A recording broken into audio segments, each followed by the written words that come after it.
4வது கேள்வி என்னவென்றால், இயேசுவுக்கும் உங்களுக்கும் உள்ள தூரம். இப்ப நான் சொன்ன சம்பவம்லாம் கெத்செமனே டூ கல்வாரி அந்த பைபிள படிச்சு பார்த்தீங்கன்னா இருக்கும். இது என்ன சம்பவம் அப்டின்னா, இயேசுவுக்கு அங்க பேதுரு வந்து தூரத்தில பின் சென்று, இப்ப பைபிள் படிக்க நேரம் இல்ல. அதனால நான் சொல்லிர்றேன். இயேசுவுக்கு தூரத்தில பின் சென்று அத பார்த்துக்கிட்டு இருக்கான்.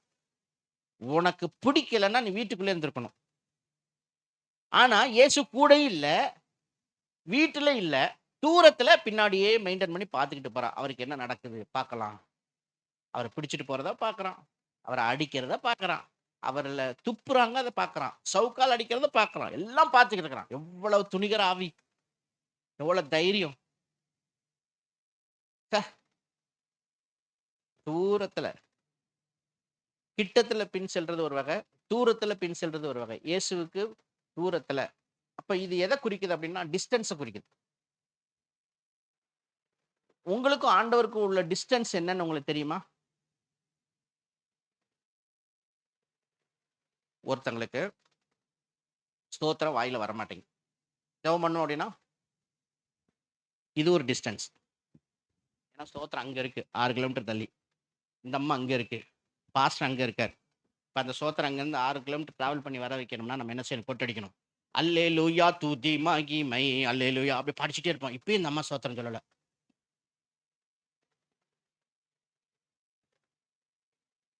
5 கிலோமீட்டர் வந்துருச்சு இப்போ. அடுத்து பாடுவோம். வல்லமை உண்டு, உண்டு அற்புதம். இப்பயும் ஸ்தோத்திரம் வரல. கிட்டத்தட்ட 1/2 மணி நேரம் பாட்டு பாடி பாஸ்டர் ஆவிய விட்ட உடனே, இந்த அம்மாக்கு ஆவி வந்துருச்சு. இப்பதான் ஸ்தோத்திரம் அப்படிங்குது.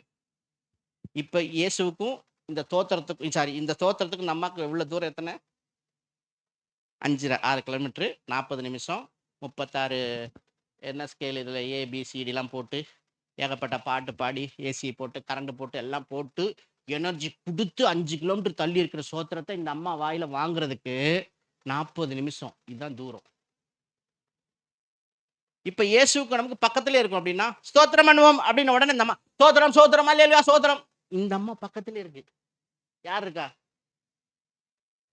நான் தப்பா சொல்லல. உள்ளத உணர்வுபூர்வமா சொல்றேன். இதுல யாருக்கும் புரிஞ்சுதோ புரியலையோ உண்மை அதுதான். பிரைஸ் தி லார்ட், அல்லேலூயா. 1/2 மணி நேரத்துல கிளிக். சிலருக்கு 10 நிமிஷத்துல வரும். நம்முடைய அந்த வெளிப்படுத்தும் தன்மை, ஒரு பாடல் பாடுகிற விதம், ஜெபிக்கிற விதம், டைரக்ட்டா அப்ரோச் பண்ண இந்த ஆவி வந்து கரெக்ட்டா இருந்துச்சுன்னா, இடம், பொருள், டிஸ்டன்ஸ், டைம் எல்லாம் எடுக்காது. டக்குன்னு வேலை செய்ய ஆரம்பிச்சிடும். ஒரு பக்கம் இடுப்பு வலிக்கும், தலை வலி இருக்கும், ஜுரம் அடிக்கும். அது இத கட்டுப்படுத்தாது. ஆவி தான் வேலை செய்யும். சில பேர் சொல்றாங்க, உடம்பு சரியில்லன்னு. உடம்புக்கும் ஆவிக்கும் சம்மந்தமே இல்ல. மாம்சம் பலவீனம் உள்ளது. ஆவி உற்சாகம் உள்ளது. எவ்வளவு உடம்பு பலவீனமா இருந்தாலும், ஸ்தோத்திரம், அல்லேலூயா பாடல், ஆராதனைக்கு வாய் கட்டுப்படாது. அது பாட்டுக்கு வர ஆரம்பிச்சிடும். அதிலே தெரியும் நீங்க ஆண்டவர் கூட இருக்கீங்களா, எவ்வளவு தூரத்துல இருக்கீங்கன்னு. இதத்தான் இயேசுவுக்கும் உங்களுக்கு உள்ள தூரத்து. அது என்ன இயேசு இப்படி திரும்பி பேதுருவ பார்ப்பாரு. அவ்வளவு கூட்டத்திலயும் அவர் பார்வை அவன் மேல விழும். அவன் போய் அத பார்த்த உடனே அழுதுருவான். அப்புறம் மனம் கசந்து அழுது மனம் திரும்பிருவான். அது ஒரு இது. சரி, இது 4வது. 5வது முடிப்போம். இயேசுவுக்கு யாருக்காக அழுகிறாய்? நல்ல கேள்வி. நம்ம அழுகுறோம். இயேசு சிலுவையில் அறையப்படும் பொழுது அவரை சுற்றிலும் இருந்த ஸ்திரீகள் அழுதார்கள். அப்ப இயேசு சொன்னார், நீங்கள் எனக்காக அழாமல் உங்களுக்காகவும் உங்கள் பிள்ளைகளுக்காக அழுங்கள்னார். நம்ம யாருக்காக அழுகிறோம்? ஒன்றுமில்லாத விஷயங்களுக்கு அழுகிற மக்களை நான் பார்க்கிறேன். என்னை இப்படி சொல்லிட்டாங்க, என் சொந்தக்காரன் மதிக்கல, எனக்கு கல்யாண பத்திரிக்கை குடுக்கல, இவ்வளோ பெரிய விஷயத்த என்ட்ட சொல்லவே இல்ல, மறைச்சுட்டாங்க. என் குடும்பத்தில என்ன ஒதுக்கிட்டாங்க. நான் அவ்வளவு உதவி செஞ்சேன், என்னை மறந்துட்டாங்க. நெனச்சு அழுகுறோம். ஃபீல் பண்றோம். துக்கப்படுறோம். நான் ஒண்ணு சொல்றேன். எதிர்பார்ப்புகள குறைச்சுக்கிட்டீங்கன்னா, உங்களுக்கு நல்லது. யார்கிட்டயும் அத எதிர்பார்க்காதீங்க. சொந்தமோ, பந்தமோ யார்ட்டயும். எதிர்பார்க்க வேண்டிய ஒரே கை பரலோகத்தில மட்டும் தான். இயேசுட்ட எதிர்பாருங்க. உண்மையா இருங்க. கர்த்தர் செய்வார். அப்ப நம்ம அழுகை கூட, கண்ணீர் கூட வேஸ்ட் ஆகக்கூடாது. ஆத்துமாக்களுக்காக மட்டும் தான் அழணும். இல்லையா? தேவையில்லாத கலக்கூடாது. மனுஷன்ட்ட போய் சொல்லி அழக்கூடாது. ஒருத்தருக்கு ஒருத்தர் வந்து ஆறுதல்ங்கிற பேர்ல யார்ட்டயோ போய் பேசி கொஞ்சம் அழுதா நிம்மதியா இருக்குன்னு அழுதுறாதீங்க. அப்போ உங்க அழுகையை நீங்கள் கவனமாய் வேஸ்ட் பண்ணாதீங்க. தயவுசெய்து விசுவாசிகள் தேவ சமூகத்துல எவ்வளவு கண்ணீர்னாலும் வடிங்க. அது விலையேற பெற்றது. அத தாண்டி மனுஷன் முன்னாடி மட்டும் போய் அழுதுறாதீங்க. Be careful. அடுத்ததாக, உன்னுடைய மன்னிப்பின் மதிப்பு என்ன? இயேசு மன்னிப்பார் அல்லவா சிலுவையிலே. தன் அருகில் இருந்த ஒரு சிலுவையில அறையப்பட்டவனை பார்த்து சொல்லுவார், இன்றைக்கு நீ எங்கூட பரதீசில் இருப்பாய் அப்படிம்பார்.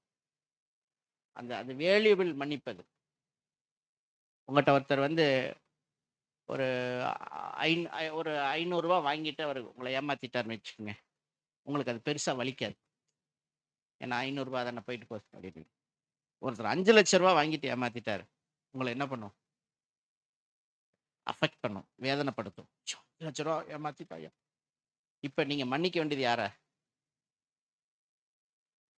5,00,000 மன்னிச்சீங்கன்னா, உங்க மன்னிப்பின் மதிப்பு எவ்வளவு? 5,00,000. நீங்க ரூ. 500 மன்னிச்சுட்டீங்கன்னா, வெறும் ₹500 தான் மன்னிப்பு. பயங்கரமான உங்களுக்கு துரோகம் பண்ணி, உங்களுக்கு வேலை பறிபோக வச்சு, உங்கள அழ வச்சு, உங்க குடும்பத்தில பிரச்சனை உண்டாக்குன ஒருத்தன நீங்க மன்னிக்கிறீங்க. அப்ப உங்க மன்னிப்பின் மதிப்பு எப்படி இருக்கும்? வேல்யூபிள். நான் மன்னிக்கிறது இந்த இன்னைக்கு உள்ள கிறிஸ்தவத்தில ரொம்ப அரிதா போச்சு. பழி வாங்குறோம். பாஸ்டர் எனக்கு ஐஜிய தெரியும். நான் கேஸ் குடுத்துருக்கேன் தெரியுமா? நான் அந்த எம்எல்ஏவ தெரியும். பழி வாங்க துடிக்கிறாங்க. எம்எல்ஏ பார்க்குறேன், எம்பிய பார்க்குறேன், கமிஷனர பார்த்தேன், கேஸ் போட்டிருக்கேன். மன்னிச்சிருங்க ஐயா. மன்னிச்சிருங்க. விட்டு தொலைங்க. என்னத்த எடுத்துட்டு போறேன்? எடுத்துட்டு போட்டும். ஐயா நான் கஷ்டப்பட்டு சம்பாரிச்ச சொத்துயா. போயிட்டு போட்டுங்கிறேன். 1,00,00,000 1,00,00,000னாலும் பரவாயில்ல. தெருக்கோடிக்கு வரமாட்டேன். வா குடுத்துட்டு வா. ஆண்டவர் ரூ. 5,00,00,000 சொத்த உனக்கு தருவாரு. அப்ப தெரியும் 1,00,00,000 ச்சீ அப்படின்னு. நீங்க விட்டு பிடிங்கங்க. மன்னிக்கிறது மாரி ஒரு தெய்வீக குணம் யாருக்கும் இல்லையே. அது மாரி விலையேறப்பட்ட குணம் கிடையாது. மன்னிக்க தெரியலன்னா, யூ ஆர் நாட் நமக்கு தகுதி இல்ல. வேஸ்ட். எதையுமே இழக்க தேணும். 1 மைல் தூரம் பலவந்தம் பண்ணினா 2 மைல் போ. விடுங்க. எடுத்துட்டு போறான். ஐயோ! திருடு போயிருச்சு. பரவால்ல. திருடா நீங்க தான் நல்லா இருப்பா. ஆனா ஒண்ணு என்ட்ட ஒரு வார்த்தை கேட்டுட்டு போயிருக்கலாம். திருடும்போது கேட்டேன்னா, நான் அந்த 3வது சாவி கொத்து சாவி எதுக்கு பொருந்தும்னு சொல்லியிருப்பேன். நீ தப்பா போட்டு பூட்ட உடைச்சுட்டு போயிட்ட. ஐயோ! தெரியாம போட்டு. இல்லையா? ஒருத்தன் செல்ஃபோன திருடிட்டு போயிட்டான். அவன்ட்ட ஃபோன் பண்ணி சொல்லணும். எப்பா லாக் நம்பர் சொல்றேன்.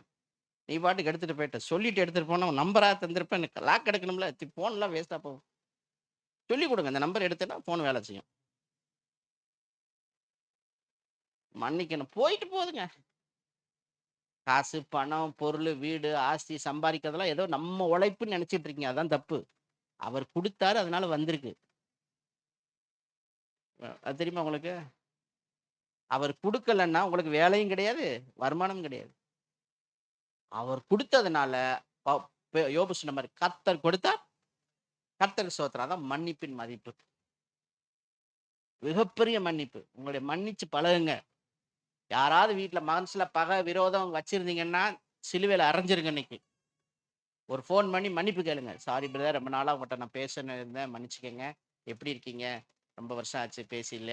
அவன் ஃபோன் எடுத்து அவனுக்கு நெஞ்சு வலி வந்தாலும் பரவால்ல. அதுக்கு நீங்க பொறுப்பாக மாட்டீங்க. ஐய்யய்யோ! இவரா பண்ணாரு? அப்படிம்பான்.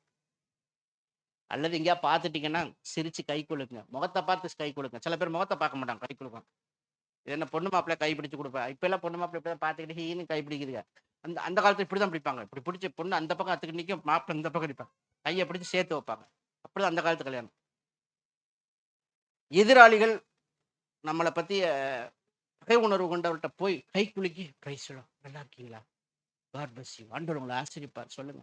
மன்னிச்சிருங்க. எனக்கெல்லாம் அந்த இதெல்லாம் கிடையாது பாஸ்டர். நான்லாம் மனுஷன் தானே. அப்போ ஒண்ணும் பண்ண முடியாது. நீங்க அப்படியே இருந்துருங்க. விட்டு கொடுங்க. மன்னிப்புக்கு மதிப்பு அதிகம் இருக்கு. மன்னிச்சிருங்க. பிரைஸ் தி லார்ட் அல்லேலூயா.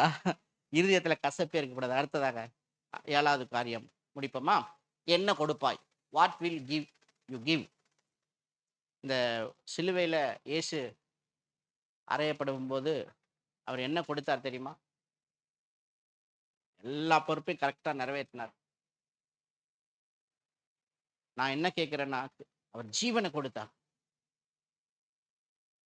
இல்லையா? உயிரையே கொடுத்தார். இந்த உலகமே உயிரை காப்பாத்துறதுக்கு தான் வாழுது. ஆனா இயேசு சொன்னார், என் நாமத்தின் நிமித்தம் இழந்தவன். அப்ப இழப்பு தான் இந்த நாட்கள் அதிகம் தேவை. என்ன கொடுப்பீங்க? நீங்க கொடுக்குற நான் எப்பவுமே சொல்லுவேன், ஒருத்தர் எங்களுக்கு தெரிஞ்ச நிறைய பேர் சொல்லுவாங்க, அந்த காணிக்கை கொடுத்து அனுப்புவாங்க. சில பேர் சர்ச்சுக்கு வரமாட்டாங்க, நேரம் இல்லைன்றவாங்க, ஆனா காணிக்கை கொடுத்து அனுப்புவாங்க. நான்லாம் வாங்குறது நிறுத்திட்டார், 2 வருஷம் ஆச்சு. நீங்க வச்சுக்கங்க பத்திரமா. அது ஏதோ நமக்கு ஒரு கில்ட்டியா இருக்கும், குற்ற மனசாட்சி. நம்மளை வந்து பார்க்கணும், சபையில ஐக்கியமா இருக்கணும், கர்த்தரோட இருக்கணும். அந்த அவங்ககிட்ட கொடுக்குற காணிக்கை வேல்யூபிள், மதிப்பு. அவருக்கு நேரம் இல்லை, அது இல்லைன்னு கொடுத்து அனுப்புவாங்க. ஒரு தடவை 2 தடவை பரவாயில்ல, அதே பழக்கிட்டு போ. அது மாதிரி தகுதி இல்லாதவங்ககிட்ட கை நீட்டி வாங்கக்கூடாது. ஆனால் சில பாலிசி எனக்கு நான் வச்சிருக்கேன். ஆரம்பத்தில் வாங்குவோம், அப்புறம் குறைச்சிக்குவோம். அப்படியே சொல்லி அவங்களுக்கு அந்த வாய்ப்பு கொடுக்கணும், மனம் திரும்பதுக்கு வாய்ப்பு கொடுக்கணும். என்ன கொடுக்குறோம்? உயிரை கொடுக்க ஆண்டவருக்காக வாழ பழகணும். உயிரை கொடுக்க தயாரா இருக்கணும். ஜீவனை கொடுக்கணும். ரொம்ப நேரம் உட்கார முடியல, அப்போ உட்காருங்க. அடுத்த வாரம் ஃபுல்லா 7 மணி நேரம் உட்கார்ந்து இருக்கணும்.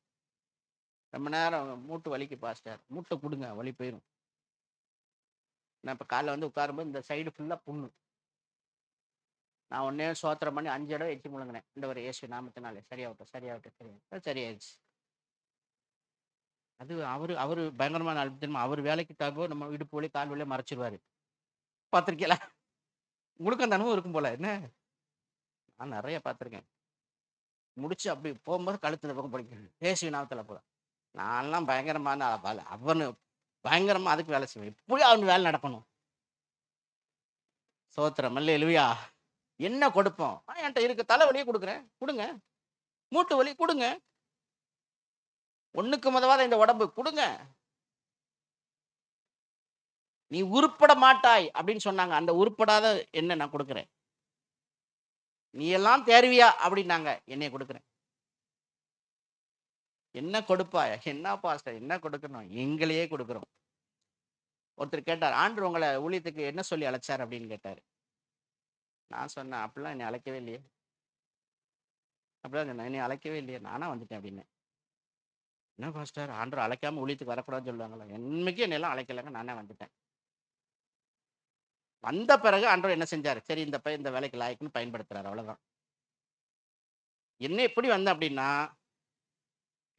நாள் 4 நாள் மீட்டிங்கு. நாள் மீட்டிங்ல பாவங்கள் மன்னிக்கப்படணும், எல்லாரும் கை தூக்குங்கன்னாங்க. நான் கை தூக்கிட்டேன், ரட்சிக்கப்பட்டேன். 2வது நாள் ரட்சிக்கப்பட்டால் போதாது, ஞானசானம் எடுக்க வேண்டும் அப்படின்னாங்க, கை தூக்கிட்டேன். 3வது நாள் ஞானசானம் பெற்றால் போதாது, பரிசுத்தாவி பெறணும், பரிசுத்தாவி வேணுங்கிறவங்கள முன்னாடி வாங்க, நாங்க வந்துட்டேன். 4வது நாள் இவையெல்லாம் உனக்கு கொடுக்கப்பட்டது உனக்காக அல்ல, ஊழியம் செய்வதற்காக, யாரெல்லாம் ஊழியத்துக்கு போறீங்க அப்படின்னாங்க, வந்துட்டேன். 4 நாள்ல வேலையை முடிச்சுட்டு வீட்டுக்கு வந்துட்டேன். எங்க அப்பாட்ட சொன்னேன், எப்பா நான் படிக்கல முடியாது, ஊழியத்துக்கு போறேன் அப்படின்னு. கடலூர்ல இருந்து ஜஸ்டின் பிரபாகரன் பெரிய ஊழியக்காரர் மீட்டிங் நடந்துச்சு, தண்டர் 87 மீட்டிங். நாள் நைட்டு 7:30 மணி இருக்கும் நினைக்கிறேன். ரட்சிக்கப்படாதவரெல்லாம் முன்னாடி வாங்க, பாவத்தை அறிக்கை பண்ணுங்கன்னாரு. கர்த்தராகிய இயேசு கிறிஸ்துவை விசுவாசி, அப்பொழுது ரட்சிக்கப்பட. ஆண்டவரே என்னை ரட்சி, ஆண்டவரே எனக்காக மரித்து அடக்கம் பண்ணப்பட்டு உயிர் தெளிந்தீர், ஆண்டவரே நான் உம்மை ஏற்றுக்கொள்கிறேன் அப்படின்னு சொல்லி எல்லாம் அழுது ஜெபம் பண்ணிட்டேன். எங்க அண்ணன் மிரட்டுறான், உன் ரட்சிப்புல கோளாறு, அது எப்படி ஒரே நாள்ல நீ ரட்சிக்கப்படுவ அப்படின்னா. 2வது நாள் ஞானசானம் எடுக்கும்போது கையை பிடிச்சிட்டு விட மாட்டேங்கிறான். அப்பாட்ட ஒரு வார்த்தை கேட்டுக்கணும், அப்பெல்லாம் ஃபோன் கிடையாது. நீ பாட்டு ஞானசானத்துக்கு வரிசையில போய் நிக்கிற அப்படின்னா. நான் போய் எடுத்துட்டு வந்துட்டேன். அதுல ஒரு ஆசை என்ன தெரியுமா உங்களுக்கு? ஒரு 400 பேர் 500 பேர் நின்னாங்க வரிசையில. எனக்கு என்னைய அப்ப நான் கொஞ்சம் உயரம் கம்மி, அதனால வரிசையில விட்டாங்க என்னைய. ஒரு 10 பேருக்குள்ள இருந்தேன். அப்போ எனக்கு ஒரு ஆசை, ஐயோ இந்த ஊழியக்காரர் கை வச்சு ஜெபம் பண்ணி கடைசியா வந்து அபிஷேகம் நிறைய கிடைக்கும்ல, நம்ம முன்னாடி ஏன் போகணும்னு சொல்லிட்டு லைசா நசி லாஸ்டா வந்துட்டேன். நான் அப்போ எங்க அண்ணன் பிடிச்சிட்டானே, பிடிச்சிட்டு போகாத ஞானசானம் எடுங்க, அப்பாட்ட சொல்லணும். இல்லை அப்பாட்டெல்லாம் கேட்க முடியாது, அவர் சொல்லிட்டார் நான் ஞானசானம் எடுப்பேன் அப்படின்னு. வரிசையில் கடைசி ஆளா நான் தான் போய் எடுத்தேன். ஐயோ ஒரு அண்ணால் பறக்குது உண்மையிலங்க. அதான் ஞானசானம். சும்மா பொத்துன்னு இப்படி பிராய்லர் கோழி மாதிரி முக்கி எடுத்துடுறாங்க அந்த காலத்துல. கோழி இந்த வெந்நீல முக்கி எடுத்த மாதிரி தோல் உரிக்கத்தால ஆயிருக்கு. நம்மள அப்படி முக்கிட்டான் உண்மையில. அது நைட்டு 11 இருக்கும் நினைக்கிறேன், குளிர் பயங்கர, ஜனவரி மாசம். பனிக்காலம் குளிர், நல்ல குளிர். சுப்பராயர் ரெட்டியார் ரெட்டியார் கல்யாண மண்டபத்துல நான் டேட்லாம் சொல்லுவேன். ரசிக்கப்பட்டவங்களுக்கு டேட் தெரியணும். நீங்க ரசிக்கப்பட்ட டேட் தெரியுமா? டைம் தெரியுமா? அட்லீஸ்ட் கல்யாண நாளா தெரியுமா? கல்யாணம் அன்னைக்கு முத என்னைக்கு பொண்ணு பார்த்தீங்க அதான் தெரியுமா? அதெல்லாம் ஞாபகம் வச்சிருப்போம். அது மாதிரி தான் இதுவும். ஃபர்ஸ்ட் அந்த மணவாளனா இயேசுவ பார்த்த நாள் ஞாபகம் இருக்கணும். ஃபர்ஸ்ட் அழுது ஒப்பு கொடுத்த நாள் ஞாபகம் இருக்கணும். தேதி ஞாபகம் இருக்கணும். ஞானஸ்நானம் எடுத்த நாள் ஞாபகம் இருக்கணும். பரிசுத்தாவி பெற்றது ஞாபகம் இருக்கணும். ஏன்னா இதெல்லாம் உயிரோடு கலந்த விஷயம். ஃபீல், உணர்வு சம்பந்தப்பட்டது. இந்த காலத்துல சொல்ல தெரியல பாஸ்டர். அப்போ ரட்சிப்பு கோளாறு. அப்புறம் 4வது நாள் ஊழியத்துக்கு ஒப்பு கொடுத்துட்டேன். வீட்டுக்கு வந்துட்டேன். எங்க அப்பாட்ட சொல்லிட்டேன். எங்க அப்பா நல்லப்பா எப்படின்னா உடனே கொண்டு போய் சர்ச்சில் விட்டுட்டார். சர்ச்சில் எனக்கு பாசு பாய் வீரி சைக்கிள் அப்போ இந்த டைனமா வேலை செய்தா பாரு. நைட்டு பெட்ரோல் மஸ்திக்கு தலைமாட்டில் வச்சுட்டு ஊழியத்துக்கு போகிறது போனோம். அப்போ எல்லாம் முடிச்ச உடனே இப்படி தான் கேட்டாங்க, ஊழியத்துக்கு வந்தீங்களே உங்களை ஆண்டவர் அழைச்சாரா அப்படின்னு. என்ன இப்படி தான் முன்னாடி விட்டு ஒரு மீட்டிங்கில் கேட்டாங்க. நான் சொன்னேன், நான் வந்து ஏசு எனக்காக உயிரை கொடுத்துட்டாரு. அது சொன்னாங்க, ஆண்டவருக்கா நீ என்ன கொடுப்பேன்னாங்க. என்கிட்ட ஒன்றுமே இல்லை, என்னையே கொடுத்துட்டேன்.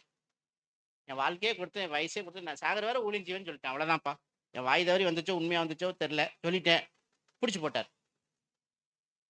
உண்மைதான். அதனால தான் இந்த இடத்துல 38 வருஷம் கழிச்சும் பேசுகிறேன். என்ன கொடுப்பாய்? நான் கொடுத்துட்டோம், ஒன்றும் இல்லை, கொடுத்தோம். அப்போ ஒன்றும் கிடையாது, ஊழியத்துக்கு ஒப்பு கொடுத்தோம். இன்ன வரைக்கும் ஆண்டவர் பயன்படுத்துகிறேன். அதை விட்டு வழி விலகாமல் அந்த உபதேசம் இந்த உபதேசம், அந்த ஸ்தாபனம் இந்த ஸ்தாபனம், அந்த பதவி இந்த பதவி, அவன் இவன் எது பின்னாடி பார்க்காம ஒரே சத்தியம், ஒரே ஆண்டவர்.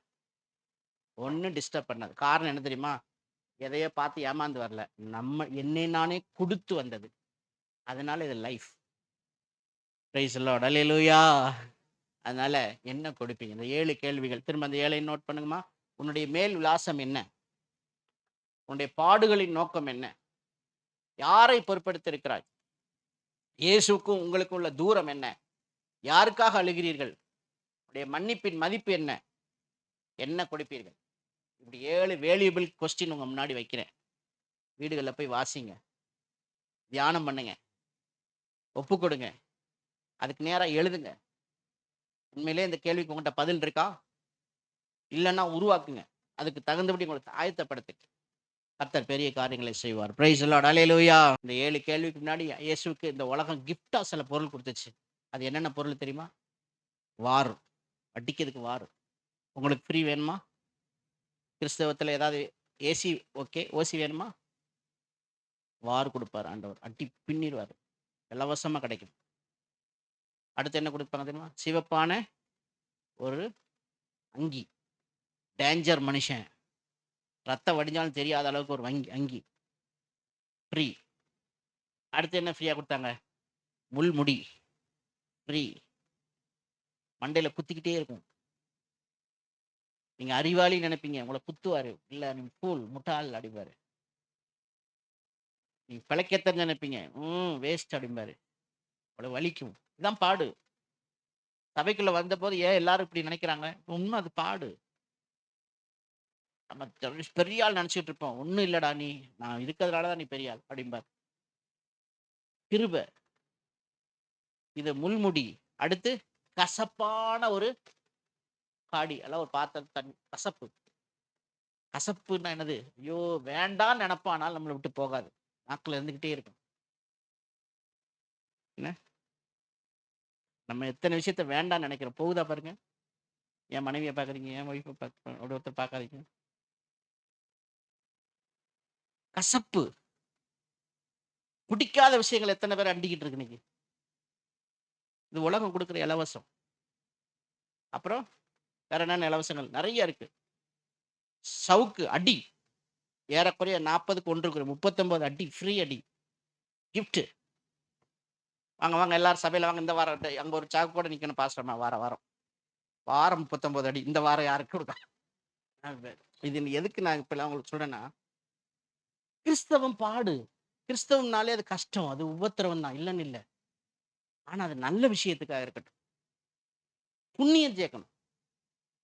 Price the Lord. அல்லேலூயா. இதெல்லாம் நீங்க கடந்துட்டீங்கன்னா இந்த பாடு கஷ்டம் உங்களுக்கு ஒரு மெச்சூர்டு வந்துடும். ஒரு முதிர்ச்சி வந்துரும். ஒரு பக்குவம் வந்துரும். நீங்க அடுத்த லெவல் போயிடலாம். இல்லன்னா நம்மளும் உலகத்தார் போல உள்ளுக்குள்ளேயே குழப்பிக்கிட்டே இருப்போம்.